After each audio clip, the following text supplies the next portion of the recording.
예, 조금 전 보셨듯 우리 정부와 기업들의 탈탄소 움직임은 지금 빨라지고 있는 상황입니다. 앞으로 탄소와 거리 두기에 성공하지 못한 국가는 기후 악당으로 낙인 찍힙니다. 경제적 피해를 볼 수밖에 없기 때문이겠죠.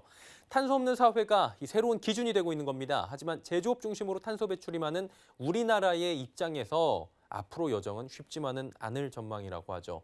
새로운 글로벌 스탠다드, 이른바 기준이 되고 있는 탈탄소, 변화의 배경, 해법에 대한 이야기 전문가들과 이야기 나눠보도록 하겠습니다. 오늘 함께 하시는 분들 한 분 한 분 소개해드립니다. 국가기후환경회의 수송 생활저감위원장을 맡고 계십니다. 전희찬 세종대 기후변화 특성화대학원 교수 자리 함께해 주셨습니다. 감사합니다. 네, 반갑습니다. 예. 자, 다음 소개해 드리도록 하겠습니다. 전서울대 범부처 탄소자원화 프로젝트 사업단장 역임하신 이경훈 전 포스코에너지 부사장과 함께합니다. 어서 오세요. 안녕하세요. 예, 두 분과 함께 이제 탈탄소에 대한 이야기 본격적으로 오늘 해볼 텐데요. 하나하나 이제 여쭤보도록 하겠습니다. 지금 뭐 바이든 대통령 취임 이후에 시계가 더 빨라지고 있다는 건 두 분께서 훨씬 더 잘 알고 계시고 많이 대응을 해주시고 계신 것 같은데요. 40여 개국 정상이 참여한 기후 적응 화상회의도 열린 바가 있었고요. 문 대통령께서도 이 자리에 참석을 하셨습니다. 전 교수님께 먼저 좀 여쭤보도록 할게요. 네.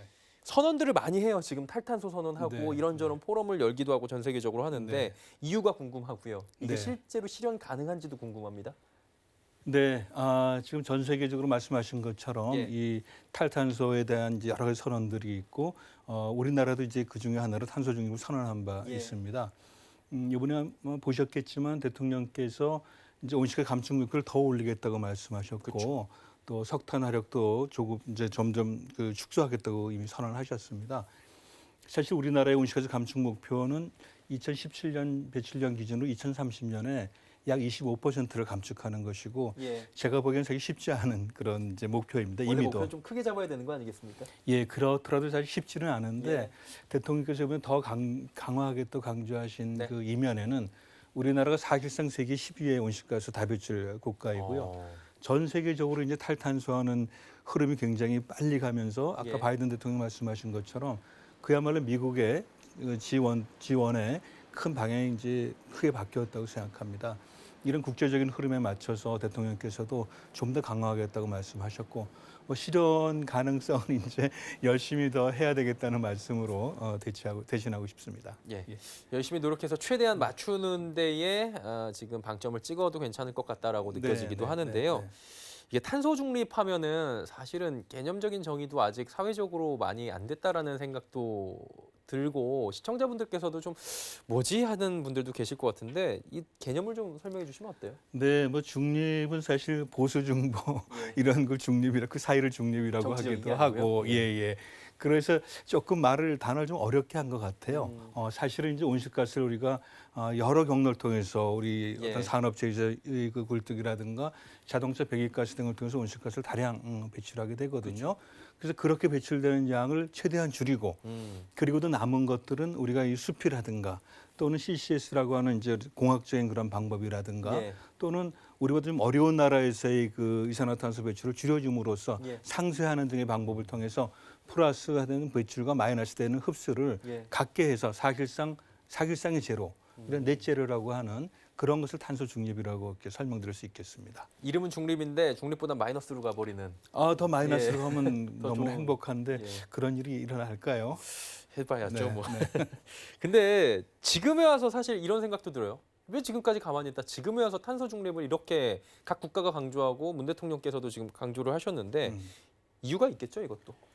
네, 사실 한 30-40년 전만 해도 저희는 이 온실가스에 전혀 관심이 없었습니다. 그렇죠. 예. 우리나라만 없었던 게 전 세계적으로 다 관심이 없었는데 1992년에 이제 유엔 기후변화 협약이 채택이 되었고, 그리고 나서 최근에 2018년에 우리 최악의 폭염이라든가 지난해 우리나라 최장의 그 장마라든가 맞아요. 뭐 중국만 하더라도 여러 가지 이런 기상이변 현상이 나타나고 네네. 있고요. 그래서 전 세계적으로 이 기상이변이 이제 많아질 뿐 아니라 우리가 굉장히 걱정하고 있는 것이 대기 중에 이산화탄소 농도가 450ppm에 도달하는 것입니다. 네. 근데 굉장히 빠른 속도로 지금 접근하고 있어서 약 20년 안에 저는 저희가 걱정하는 그런 한계치에 도달하지 않을까 걱정하고 있고, 전 세계가 그래서 이에 대해서 더 적극적으로 대비하는 그런 상황이 아닌가 생각합니다. 예. 예. 탄소 중립을 이제 듣고 보면은 교수님께서도 말씀을 해주시면서도 이뤄야 되는 과제는 맞는데 쉽지 않다라는 거는 계속 강조를 해주시는 게 그만큼 우리가 무지했고 대비가 없었고 이제 와서 하기 때문이 아닐까라는 생각이 듭니다. 네, 그러다 보니까 네. 이제 다음 달에 대통령 직속위원회가 출범한다라고 들었어요. 2050 탄소 중립을 실현할 이제 시나리오 수립에 들어갈 텐데 네, 네. 부사님께 좀 여쭤볼게요. 연착륙을 해야 되잖아요. 네. 어떤 점들을 저희가 좀 고려하는 게 좋겠습니까? 예, 정 교수님 말씀하셨듯이 예. 이 탄소 중립은 단순한 기술 개발이나 뭐 이런 게 아니고 이 산업 생태계 자체를 완전히 바꿔가는 그런 예. 과정이지 않습니까? 그렇죠. 굉장히 큰 이슈죠. 예. 근데 우리나라 그 산업 구조를 한번 살펴보면은 이 탄소 집약적인 그 주력 산업 많아요. 제조업이 주류를 이루고 있고 예. 또 에너지 그 화석연료 사용도 많고 맞아요. 또 이 국제 무역에 의존하는 그러한 구조로 돼 있어 가지고 이 다른 나라에 비해서 굉장히 어려운 여건 자체가 요건을 어렵다는 말씀이시죠? 굉장히 어려운 요건을 가지고 예. 있죠. 그래서 이제 뭐 이게 어차피 이제 국제적인 트렌드 우리가 가야 될 해야 길이니까 되는 거고. 예. 이제 가야죠. 예. 그러면은 과거에 그 단순한 뭐 10%, 20% 줄이는 그런 개념이 아니기 때문에 일단은 이 탈탄소에 그 기업이 좀 대응을 하고 이런 탄소 중립을 성공하기 위해서는 예. 저는 한 3가지 정도의 핵심 가치가 예. 이제 그 계획을 수립하는 데 좀 필요하다고 생각을 합니다. 그게 뭐냐면 예. 우선 시장 메커니즘이 시장 메커니즘. 작동이 돼야 예. 이게 올바른 방향으로 갈 것이다. 네. 두 번째는 이제 역시 혁신 기술이 백업이 안 되고는 이게 거의 어렵다. 예. 세 번째는 이제 중요한 그 정부의 그 제도와 정책입니다. 이게 실현 가능하고 우리 실정에 맞으면서 예. 같이 갈 수 있는 제도와 정책을 수립해야지 의욕만 앞서서는 될 일이 아니거든요. 그런 3가지 측면에서 우리가 정책 수립에 잘 반영을 해야 될 것 같고 또 한 번 좀 더 강조를 한다면은 기업과 예. 정부의 그 범부처 차원에서의 긴밀한 협력과 연대는 아주 필수적이라고 보고 있죠. 재계, 정부 그리고 사회적인 합의가 모두 필요한 정도로 지금 시급한 문제인데 우리가 지금 굉장히 미루고 있었다는 생각이 계속 들고 있어요. 그러다 보니까 이제 정부에서도 나서잖아요. 아리백이라고 하는데 올해부터 추진을 한다고요. 뭐 전력량의 100%를 재생에너지로 전환한다. 참 기존에는 작년까지만 해도 이런 얘기 안 나왔던 것 같은데 네. 굉장히 빠르게 가고 있는 것 같아요. 네. 그러다 보니까 사실은 요즘 조심스럽게 다시 나오는 얘기는 원전의 필요성이 대두가 되고 있는데 이 부분이 좀 정치적인 것도 걸려 있어서 조심스럽겠지만 어떻게 네. 보십니까? 네. 이 탈원전은 사실 좀 약간의 정치적인 이슈이기도 해서 그렇죠. 솔직히는 말씀드리기가 이렇게 편치는 않습니다. 그런데 우리나라가 좀 탈탄소라고 하는 탈원전이라고 하는 예. 좀 과도한 좀 표현이 아닌가 하는 생각도 들고요. 과거에 87년엔건 우리나라의 원전에 의한 전력 생산 비중이 53%나 됐다가 네. 2019년 기준으로 보니까 26%로 많이 줄어들었습니다. 절반 정도네요. 예. 점점 이제 줄어드는 추세이고 저는 원전에 관해서는 이제 좋다 나쁘다 이런 선악의 관점보다는 예. 선택의 문제라는 생각도 많이 하고 있습니다. 그래서 다만 이 원전이 저탄소 에너지원인 것은 이제 확실하기 분명하죠. 때문에 예. 저희가 이런 탈원전 정책을 가져가는 한은 더 적극적인 노력이 좀 필요하다고 생각을 하고 있고요. 독일 같은 경우는 보니까 2050년에 95%를 재생에너지로 전력 공급을 대신하면서 예. 원전은 제로로 줄이겠다고 그렇게 발표를 했습니다. 거기에 많은 이제 여러 조건이나 대비가 필요할 거라고 생각은 드는데 그래서 원전에 관해서는 뭐 줄여가는 방향은 아마 계속 유지되지 않을까 생각이 되고 그와 함께 저희가 더 노력해야 되는 그런 부분이 있다고 말씀드리고 싶고 안 되는 건 아니지 않는가 하는 생각은 합니다. 예. 생산량을 원전을 따라갈 수는 없는 부분이기 때문에 조금 더 많은 노력이 필요하겠다라는 예, 맞습니다. 부분인 거잖아요. 예, 예, 예. 그러니까 결국에는 에너지 소비도 줄여야 되고 지금 기업들도 노력을 해야 되는데 아까 뭐 이 부사장님께서 말씀해 주셨다시피 제조업 위주의 국가의 아직까지는 모습을 가지고 있고 어느 정도의 그 탄소를 중립적으로 가기가 좀 어려운 트렌디한 부분이 있잖아요, 우리나라가. 그러니까 이 부분이 어떻게 풀어가야 될지가 궁금한데 기업들한테는 대응 방안이 있는 겁니까? 예, 쉽지 않은 질문이죠. 예, 참 어려운 질문 같은데요. 우선 이게 쉽지 않기 때문에 저희가 이제 국가적인 그 총 역량을 집중을 해야 그쵸. 되는 예. 것이고요. 저는 우선 탄소 중립을 위해서 가장 필요한 게 예.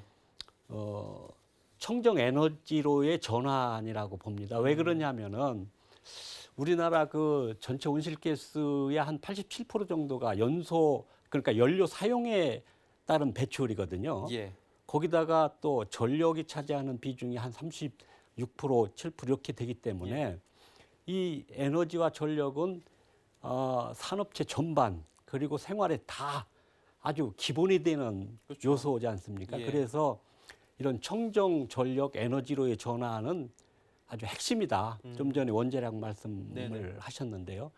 이제 그게 이제 선행이 돼서 잘 추진이 돼야 될 것 같고 이제 기업들은 할 수 있는 게 뭐 한정적이지 않겠습니까? 왜 그러냐면은 2015년부터 벌써 어느 비중 있는 기업들은 전부 배출권 거래제에 참여하면서 대응을 해오고 준비를 해왔는데 이제 그게 이제 실용 가능하고 비용이 적게 드는 방법부터 찾은 게 이제 에너지 절감, 에너지 효율화, 예. 그 다음에 뭐 연원료 이제 개선, 교체, 뭐 재활용 확대, 공정 개선 이런 거를 꼭 추진하고 있거든요. 예.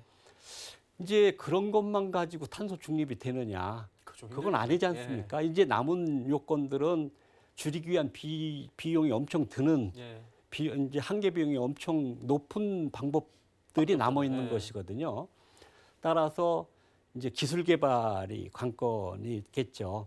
그래서 이게 이제 자체적으로 기술 개발을 하면은 힘들 수도 있으니까 그 동종업계가 같이 함께 한다든가 이제 정부의 그 범부처로 범부처로 만들어서 협의를 한다든가 만들어서. 해서 혁신적인 기술 없이는 그런 한계를 넘을 수가 있겠나 하는 그런 생각을 좀 하고 있죠. 예. 그래서 이런 그 어떤 특별한 감축 기술이나 그 수단이 없는데 뭐 감축 목표만 많이 올려놓으면은 어떻게 그걸 힘들죠. 감당하겠습니까? 그건 감당이 안 되는 것이죠. 이제 그런 문제를 우리가 고려를 해서 그 추진 그 속도나 그 단계별 대응 방안을 좀 면밀히 마련한다. 마련을 해야 될 것 같고요. 뭐 앞으로 이제 기업은 그 이제 세계적인 경쟁이니까 세계 동종업계보다는 탄소를 덜 배출할 수 있도록 항상 앞서 가도록 해야 될 것 같고요. 뭐 혁신 기술 개발은 뭐 당연하고 이제 그런 가운데 이제 정부의 역할도 굉장히 좀 중요하다고 봅니다. 예. 아까 말씀드렸듯이 청정 에너지로의 전환, 그 다음에 큰 돈이 많이 들거나 장기간 그 소요되는 그 혁신 프로젝트 R&D 같은 거는 예. 정부의 참여 없이는 굉장히 불가능하죠, 어렵거든요. 거의. 예. 그 다음에 이제 그 탄소 포집 저장, 음. 이거는 우리나라 여건도 어려운데다가 이거는 이 공통적인 그런 기술이기 때문에 이런 R&D 지원 이런 것들에 대한 인프라나 R&D는 정부 주도로 같이 백업이 돼야 되지 않나 하는 그래야 기업이 살 수 예, 있다. 그런 라는 생각을 말씀이신 건데 한번 그러면은 해봅니다. 바로 이어서 그냥 여쭤볼게요. 네. 지금 탄소 국경세 도입 얘기 나오고 있고 지금 여기서 무역 질서가 재편되고 있는 상황이고 지금 빠르게 변하다 보니까 기업들이 대처를 못하게 되면 도태될 수 있다는 얘기가 나오잖아요. 네. 기업들한테 작용할 위기가 있고요. 네. 기회가 있을 텐데 좀 짧게 좀 부탁드릴게요. 이 얘기는. 기업들은 그 변화에 대응하지 못하면 도태되는 거는 당연하죠. 당연하죠. 근데 이제 문제는 그게 이 국내의 그 어떤 강한 규제 때문에 글로벌 경쟁에서 도태되느냐 예. 아니면은 자기가 노력을 안 해서 도태되느냐는 다른 차원이 아닙니까? 그렇죠? 예. 따라서 이런 모든 그 탄소 감축 요건을 그 국제와 이제 국제 그 동향과 함께 예. 이제 국제 경쟁력을 유지하는 차원에서 우리가 생각을 한번 해봐야 될 것 같고요. 예. 이제 또 국제 시장에서 우리가 앞으로 선점하려면은 아까도 말씀드린 이제 선행적으로 네. 우리가 기술 개발이나 대처를 하면은 뭐 우리한테는 미래 기회가 될 될 수 수 있다. 있겠죠. 그리고 또 이제 이런 새로운 산업 생태계도 또 선점할 수 있고요. 선점할 수 있고 네. 그렇게 생각을 합니다. 두 분과 이야기를 하다 보니까 지금 시간이 거의 마칠 시간이 돼서 마지막 질문을 전 교수님께 좀 드릴게요. 탄소 중립 실현을 해야 되잖아요. 네. 제언을 한 말씀 좀 부탁드려도 될까요? 예, 탄소 중립은 사실 장기간의 목표입니다. 예. 그래서 무엇보다도 아까 말씀하신 것처럼 정부의 의지나 산업계의 동참, 국민들의 협조가 반드시 그렇죠. 필요한데 예. 거기에 추가해서 제도적인, 법적 제도적인 그런 그 어떤 요건이 확보되어야 된다고 생각하고 네. 있고요. 제가 보기에 그 빌 게이츠가 기후재앙을 피하는 법이라는 책을 썼는데 거기 봐도 재생에너지가 급하다. 또 탄소 중립해야 된다. 그리고 획기적인 기술 개발에 대해서 또 얘기하고 있습니다. 그래서 저는 법적인 제도, 그다음에 기술 개발 이런 것이 무엇보다도 시급한 상황이 아닌가 생각되고 네. 아까 기회 중에 하나는 우리가 수소차를 지금 좀 굉장히 밀고 있는 정책적으로 저는 잘 성공해서 우리나라 좀 앞장서는 그런 기회가 갖게 되었으면 좋겠습니다. 잘 나가고 있는 건 잘 밀어주고 밀어주고요. 예. 지금 못 가고 있는 것들은 사회적인 합의나 정부의 힘 그리고 기업들의 힘으로 함께 나아가는 그런 함께 가야 방향성을 되는 것이 굉장히 필요한 시점입니다. 제언을 해주셨습니다. 예. 다음에 한 번 더 두 분 모시고 토론을 네. 조금 더 예. 심도 있게 하는 기회를 저희가 마련하도록 하겠습니다. 전희찬 세종대 기후변화 특성화대학원 교수, 이경훈 전 포스코 에너지 부사장 두 분과 소중한 시간 함께했습니다. 고맙습니다. 네.